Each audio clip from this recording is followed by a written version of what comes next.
Honourable chief minister হাউসকে আশ্বস্ত করতে হবে যে রি-এক্সামিনেশন হবে, and also the letter from the director will go for Roman script also along with Bengali.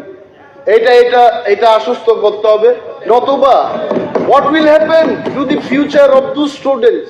45 হোক 35 হোক, sir, you have to assure that, otherwise তদন্ত করতে করতে এই বছরটা চলে যাবে, ছাত্রছাত্রীদের ভবিষ্যৎ কি হবে?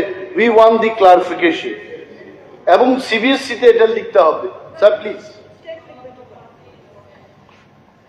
স্যার স্যার মাননীয় অধ্যক্ষ মহোদয়, আমাদের অপোজিশন লিডার, মাননীয় অপোজিশন লিডার যেটা বলছেন, আমি ওনার সাথে খুব ভালো লাগছে ওনার সাথে কথা বলতে। উনি কিন্তু পজিটিভ, আমি দেখছি। আলটিমেটলি তদন্ত আগে করতে হবে, যে বিষয়টা এনেছে সেই দিকে আসুন আগে। এই যে কথাগুলো বললো এটা তো ঠিক না। এই যে স্বপন বাবু, স্বপন কোলই, সেটা আদৌ বলেছে কিনা এই বিষয়টা নিয়ে কিন্তু আজকে কলিং অ্যাটেনশন। তারপরে বাকি বিষয়, এটা সত্যাসত্য বিচার করতে। স্যার আমি বলছি এই বিষয়ে বাইরে আন্দোলন হয়েছে, বোর্ডের সচিবের কাছে গেছে, চেয়ারম্যানের কাছে গেছে, অনেক ডেপুটেশন হয়ে গেছে।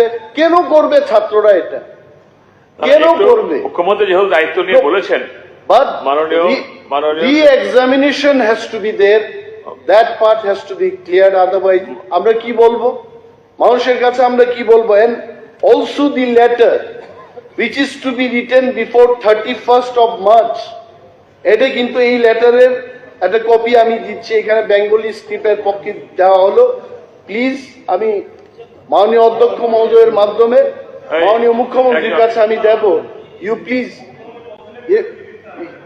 he has to reply on this, এবং হাউসকে এটার মধ্যে তদন্ত করার কি আছে? এই যে চিঠির মধ্যে এটা তদন্ত করার কি আছে?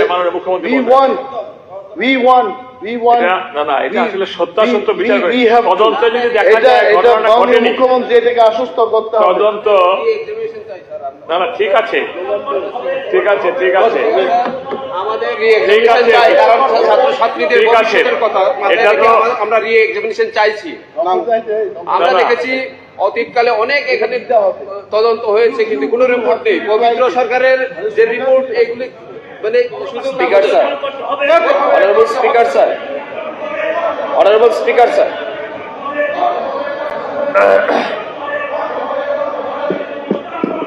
সিবিএসসি আরে মাননীয় অনিমেষ বাবু,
এই সভা 10 মিনিটের জন্য মুলতবি রইল। এই সভা 10 মিনিটের জন্য মুলতবি করলাম।